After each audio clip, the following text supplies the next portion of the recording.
चलिए तेजी से इस सप्ताह के करंट अफेयर्स देख लेते हैं। 10 सितंबर को विश्व आत्महत्या रोकथाम दिवस के रूप में मनाया जाता है। कब? 10 सितंबर को विश्व आत्महत्या रोकथाम दिवस। आत्महत्या नहीं करनी चाहिए, बुरी बात है।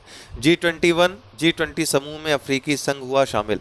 अब आपको बताएं कि G20 समूह अब G21 के नाम से जाना जाएगा, क्योंकि इसमें अफ्रीकी संघ शामिल हो गया। अफ्रीकी संघ की बात करें तो 55 अफ्रीकी देशों का संगठन है। 26 मई 2001 को इसकी स्थापना हुई थी। हेडक्वार्टर इसका आदिस अबाबा इथियोपिया में है। इसके अध्यक्ष वर्तमान में अजाली असोमानी हैं। 18वां शिखर सम्मेलन जो कि नई दिल्ली भारत में आयोजित हुआ, भारत मंडपम में यह सम्मेलन आयोजित हुआ। इसमें 9 देश और 14 संगठन आमंत्रित थे। इन 14 संगठनों में से ही एक अफ्रीकी संघ था, जो अब G20 का पार्ट हो गया है, G21 हो गया है।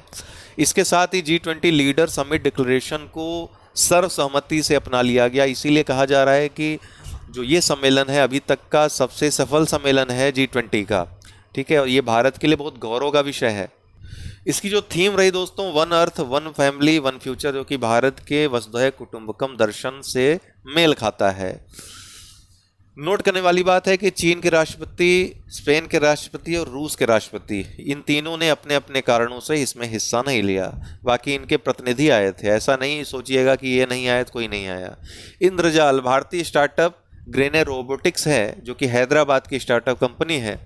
इसने दुनिया के पहले AI संचालित एंटी ड्रोन सिस्टम का अनावरण किया हाल ही में। निर्माण तो पहले ही कर लिया है। पूरी तरीके से इसको भारत में विकसित किया गया है। क्या नाम है? इंद्रजाल। मोरक्को उत्तरी अफ्रीकी देश है, जिसमें हाल ही में शक्तिशाली भूकंप आया है। भारतीय रेलवे के गतिशक्ति विश्वविद्यालय, जो कि वडोदरा गुजरात में स्थित है, इसने भारतीय विमानन क्षेत्र को मजबूत करने के लिए अभी हाल ही में एयरबस, जो कि वाणिज्यिक विमानों का सबसे बड़ा निर्माता कंपनी है फ्रांस की, इसके साथ वृद्धिशील नगद आरक्षित अनुपात, इंक्रीज्ड कैश रिजर्व रेशियो। अब ये कैश रिजर्व रेशियो क्या है? देखिए, बाजार और बैंकिंग प्रणाली में संतुलन स्थापित करने के लिए, अर्थात तरलता बहुत ज़्यादा न हो जाए मार्केट में, मुद्रास्फीति नियंत्रित रहे, इसको निर्धारित करने के लिए वो बैंकिंग प्रणाली को सुचारू रूप से चलाने के लिए RBI ने कुछ नियम बना रखे हैं।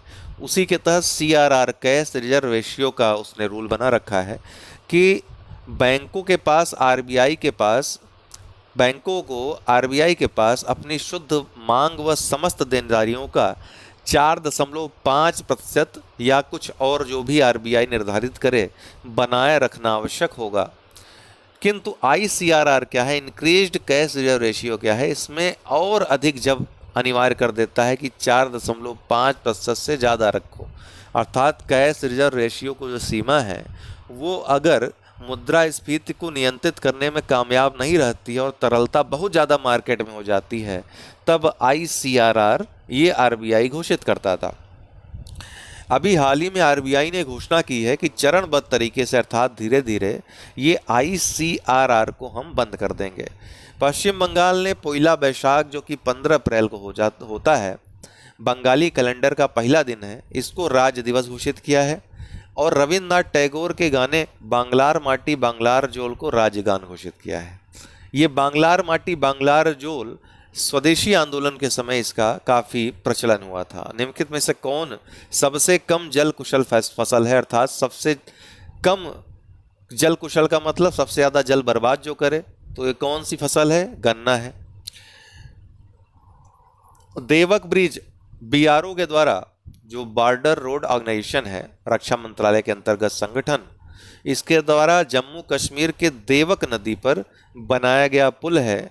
रक्षा मंत्री के द्वारा इस सामरिक पुल का उद्घाटन किया गया। इसके साथ ही न्योमा, लद्दाख में रक्षा मंत्री ने दुनिया के सबसे ऊंचे फाइटर एयरफील्ड का शिलान्यास भी किया। जयपुर में बांध सुरक्षा पर अंतर्राष्ट्रीय सम्मेलन का उद्घाटन उपराष्ट्रपति ने किया। विराट कोहली और KL राहुल ने पाकिस्तान के खिलाफ एशिया कप की इतिहास की सबसे लंबी साझेदारी, अर्थात 233 रन की साझेदारी की। इसके साथ ही भारत ने पाकिस्तान को 228 रन से पीटा, और ये पाकिस्तान की सबसे बड़ी पिटाई है वनडे क्रिकेट में। डाटा अभी हाल ही में एक निकल कर आया है। इसमें ये कहा गया है कि संसद के 763 सदस्य जो हैं, अर्थात जो राज्यसभा और लोकसभा के सम्मिलित 763 सदस्य हैं, उनमें से 40% ने अर्थात 40% के खिलाफ आपराधिक मामले दर्ज हैं, और इन 40% में भी जो 25% हैं उन सांसदों पर गंभीर आपराधिक मामले अर्थात मर्डर, रेप, लूट, डकैती सब दर्ज हैं। सैफ अंडर 16 फुटबॉल भूटान में ये आयोजित हुआ। भारत ने बांग्लादेश को हराकर जीत लिया। नई दिल्ली, भारतीय राष्ट्रपति द्वारा किसानों के अधिकारों पर किसानों के अधिकारों पर प्रथम वैश्विक संगोष्ठी का आयोजन हुआ। कहाँ? नई दिल्ली में।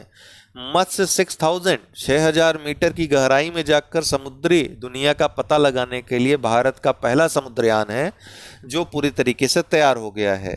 दिल्ली तिमोर लेस्ते की राजधानी, दिल्ली या दिल्ली इसको बोलते, कभी कभी आप लोग देखते होंगे इस तरह का लिखा हुआ मैप में, तो ये दिल्ली, ये तिमोर लेस्ते की राजधानी है। दक्षिण पूर्वी एशियाई देश है तिमोर लेस्ते। अभी हाल ही में प्रधानमंत्री जकार्ता गए थे 20वें आसियान भारत शिखर सम्मेलन में भाग लेने। यहीं पर निर्णय लिया कि दिल्ली में भारतीय दूतावास खोला जाएगा। वरुण 23 या वरुण 2023 भारत फ्रांस का द्विपक्षीय नौसैन्य अभ्यास है जिसका 21वां संस्करण अरब सागर में आयोजित हुआ। भारत और फ्रांस के मध्य वरुण जो नौसैन्य अभ्यास होता है, इसके अलावा वायुसैन्य और थल सैन्य अभ्यास भी होते हैं। वायुसैन्य अभ्यास कौन कौन है? गरुण और डेजर्ट नाइट, और थल सेना का अभ्यास है शक्ति। सबमरीन नंबर 841 ये उत्तर कोरिया द्वारा प्रस्तुत उसकी पहली परिचालित सामरिक परमाणु हमला पनडुब्बी है। US open grand slam 2023 tournament पुरुष एकल का खिताब नोवाक जोकोविच सर्बिया के खिलाड़ी हैं। चौथी बार इन्होंने ये पुरुष एकल का खिताब यूएस ओपन का जीता। कुल 24वां ग्रैंड स्लैम खिताब इनका रहा है। अर्थात ओपन इतिहास में 1968 से ओपन इरा चालू होता है, उसके बाद सर्वाधिक खिताब जीतने वाले ये दुनिया के पहले खिलाड़ी बन गए हैं, 24 ग्रैंड स्लैम जीतने वाले। इसके पहले 23 सेरेना विलियम्स ने जीते थे, उनकी बराबरी पर रहे। अब ये 24 ग्रैंड स्लैम जीत गए हैं। दूसरी बात है कि 1968 के पहले एक खिलाड़ी खेलता था, मार्गरेट कोर्ट उसका नाम था। दबदबा उसने बनाया था पूरे विश्व में। ओपन एरा नहीं था तब, तो ओपन एरा के पहले और बाद में कुल मिलाकर 24 पदक उसने भी जीते हैं, अर्थात 24 खिताब उसने भी जीते हैं। तो अब अगर नोवाक जोकोविच 25वां खिताब जीतते हैं तो सर्वकालिक वो सबसे महान अर्थात सबसे ज़्यादा खिताब जीतने वाले खिलाड़ी हो जाएंगे। इन्होंने इस बार डेनियल मेदवेदेव को हराया। महिला एकल कोको गॉफ 19 वर्ष की मात्र यूएसए की खिलाड़ी है। आरेना साबालेंका को इसने इतनी प्रतिष्ठित खिलाड़ी को हराकर महिला एकल का खिताब जीत लिया। 14 सितंबर को हिंदी दिवस मनाया जाता है। 1953 से मनाने की शुरुआत हुई थी। 14 सितंबर 1949 को संविधान सभा ने हिंदी को राजभाषा बनाने का निर्णय लिया था। इसी उपलक्ष्य में 14 सितंबर को हिंदी दिवस मनाया जाता है। 15 सितंबर को इंजीनियर्स के लिए राष्ट्रीय दिवस मनाया जाता है। नेशनल इंजीनियर्स डे मनाया जाता है इंजीनियरिंग क्षेत्र में लोगों को प्रेरित करने के लिए। यह सर मोक्षगुंडम विश्वेश्वरैया के जयंती पर मनाया जाता है। 1968 से प्रतिवर्ष इसको मनाया जाता है। 18वां G20 सम्मेलन जो भारत में आयोजित हुआ, 19वां जो G21 सम्मेलन होगा वो ब्राज़ील में आयोजित होगा। प्रमुख परिणाम जो 18वें G20 के रहे, G20 में अफ्रीकी संघ शामिल हो गया, अब ये G21 हो गया। वैश्विक जैव ईंधन गठबंधन पे सहमति बनी। इंडिया मिडिल ईस्ट यूरोप आर्थिक गलियारा इस पे काम करने पर सहमति बनी। भारत मर्कोसुर तरजीही व्यापार समझौते पर सहमति बनी। डेनियल भूमध्य सागरीय तूफान है, चक्रवात है। लीबिया के डरना शहर को इसने बर्बाद कर दिया। हरमनप्रीत कौर भारतीय महिला क्रिकेट प्लेयर हैं। 2023 के टाइम 100 नेक्स्ट की सूची में इनको शामिल किया गया है। मुंबई में वर्ल्ड ट्रेड एक्सपो का आयोजन हुआ, विश्व व्यापार एक्सपो का आयोजन हुआ। उज्ज्वला 3.0 उज्ज्वला का तीसरा संस्करण भारत सरकार ने लॉन्च किया। इसके तहत 2023-24 से 2025-26 तक 75 लाख फ्री LPG कनेक्शन दिए जाएंगे। पहली रिफिल मुफ्त में रहेगी, साथ ही स्टोव मुफ्त में दिया जाएगा। अब कुल संख्या लाभान्वितों की 10.35 करोड़ हो जाएगी। सिमोना हालेप रोमानिया की टेनिस खिलाड़ी हैं। डोपिंग के कारण 4 वर्ष का प्रतिबंध झेल रही हैं। फीबा बास्केटबॉल विश्व कप जर्मनी ने सर्बिया को हराकर जीत लिया। पहली बार जर्मनी इसका विजेता रहा। निम्नलिखित में से कौन सत्य है या है? हाल ही में G20 समूह में अफ्रीकी संघ शामिल हो गया है। बिल्कुल सही है। यह पहला अवसर है जब कोई अफ्रीकी देश G20 का सदस्य बना है या बने हैं।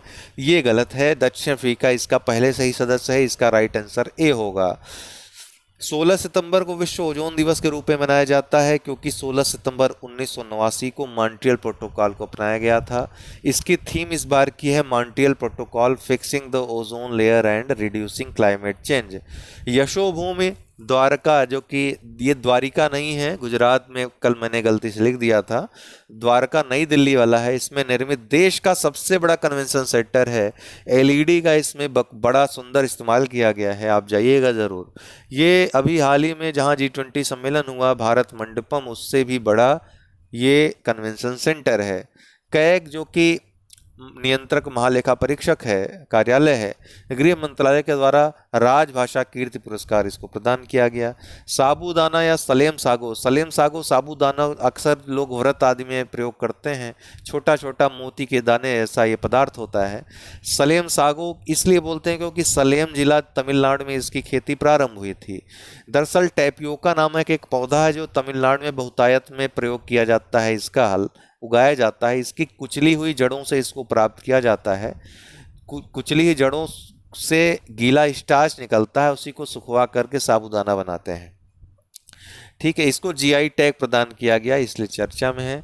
आयुष्मान भव अभियान लक्ष्य को तीव्र, जो आयुष्मान भारत का लक्ष्य है, इसको तीव्र करने के लिए सार्वभौमिक स्वास्थ्य कवरेज सबको उपलब्ध कराने के लिए जो हेल्थ और वेलनेस सेंटर हैं, इनके सुदृढ़ीकरण के लिए, आधारभूत संरचना विकास के लिए सही मात्रा में, सही अनुपात में चिकित्सकों और जो नर्स हैं उनकी उपस्थिति के लिए ये अभियान शुरू किया गया है।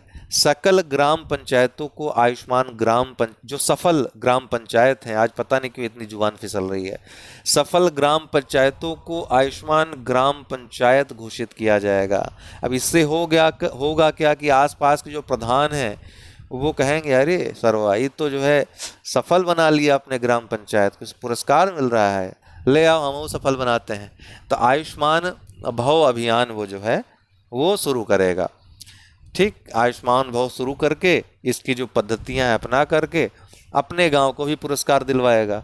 तो ये इसके 3 घटक रखे गए हैं। आयुष्मान आपके द्वार 3.0, इसमें क्या होगा, घर घर जा कर के भैया कार्ड बनवा लो, भैया 5 लाख रुपए ले लो, ये कहा जाएगा, है ना।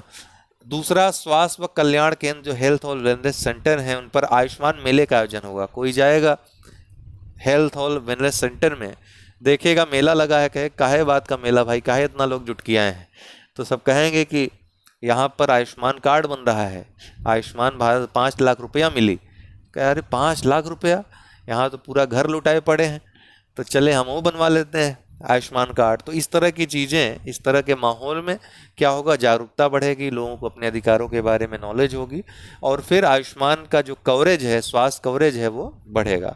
हर गांव व पंचायत में आयुष्मान सभा का आयोजन होगा। कोई भी योजना जो केंद्र की होती है, राज्य की कोई भी योजना आप उठा लीजिए, योजना में कोई बुराई नहीं होती है, क्रियान्वयन में ही बुराई होती है। और क्रियान्वयन अगर इस ढंग से कर लिया जाए, जन भागीदारी को अगर बढ़ावा दिया जाए, जन जागरूकता को बढ़ावा दिया जाए, तो कोई भी कार्यक्रम सफल होगा ही होगा। तो आयुष्मान जो भव अभियान है, इसके 3 घटक हैं जो आयुष्मान भारत को सफल बनाएंगे। तो आज के लिए इतना ही। बहुत बहुत धन्यवाद।